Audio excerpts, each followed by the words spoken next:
కేంద్ర ప్రభుత్వం అనేక సంక్షేమ పథకాలను అమలు చేస్తోన్న సంగతి తెలిసిందే. ఇందులో భాగంగా రైతులకు మేలు చేసే విధంగా పీఎం కిసాన్ పథకాన్ని అమలు చేస్తోంది.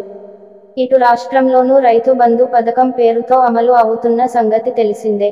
ఈ వర్షాకాలం నుంచి రైతు బంధు పేరు రైతు భరోసాగా మార్చి 15,000 రైతుల అకౌంట్లో జమ చేయనున్నారు.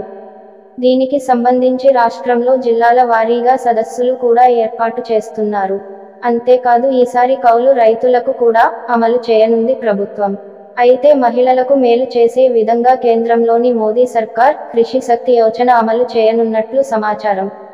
స్త్రీలు కూడా వ్యవసాయంలో నిమగ్నమయ్యే విధంగా, వారితో జీవనోపాధిని మెరుగుపర్చుకునేలా మహిళలకు ఉద్యోగాలు కల్పించడానికి ఈ పథకాన్ని అమలు చేయనుంది కేంద్రం. దీనిని కృషి సఖి ప్రాజెక్టు లఖపతి దీదీ యోజన కింద అమలు చేయనున్నారు.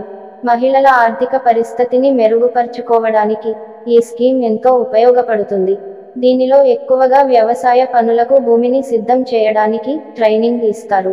మీకు కావాలంటే పలు రకాల వ్యవసాయ పనులు కూడా నేర్పిస్తారు. ఈ ప్రాజెక్టు ప్రధాన లక్ష్యం మహిళా రైతులను వ్యవసాయంలో నిపుణులను చేయడం.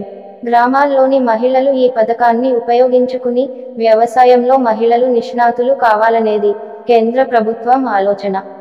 దీని ద్వారా వారు తమ ఆదాయాన్ని పెంచుకోవచ్చు. మహిళల ఆదాయం కూడా పెరిగితే కుటుంబ ఆర్థిక పరిస్థితి మెరుగుపడుతుందన్న ఉద్దేశంతో ఈ పథకాన్ని తీసుకువస్తున్నారు. దీని ద్వారా మహిళలకు ఏడాదికి 60,000 నుంచి 80,000 వరకు ఆదాయం పొందుతారు. దీంతో మహిళలు స్వతహాగా ఎదిగేందుకు ఈ స్కీమ్ ఎంతగానో ఉపయోగపడుతుంది. ఇలాంటి ఇంట్రెస్టింగ్ వీడియోల కోసం మన ఛానల్ని సబ్స్క్రైబ్ చేసుకోండి. Thank you.